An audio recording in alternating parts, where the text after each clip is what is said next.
Muslim ug Christian, no religion, respect. I learned from this team building of Panagiusa is maki-communicate sa mga kasama mo. Tayong mga nation is we have unity with each other.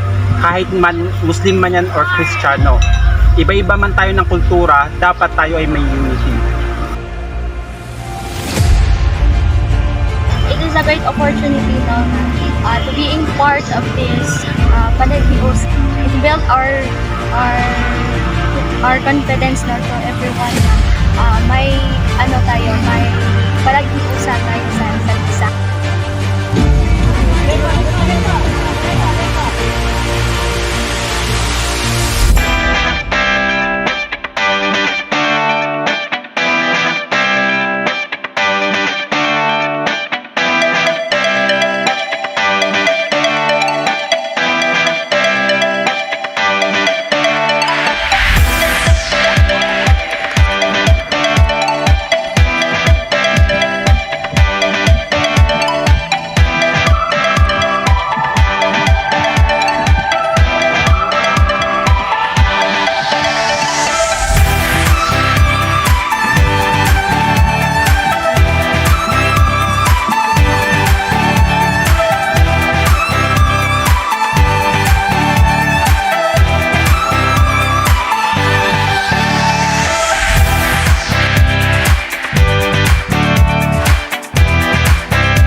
Kinahanglan na to i-acknowledge na kitang kanan is lahi-lahi ta. Kaya disimbay kay, yan lahi-lahi iba-iba yung kakayahan natin.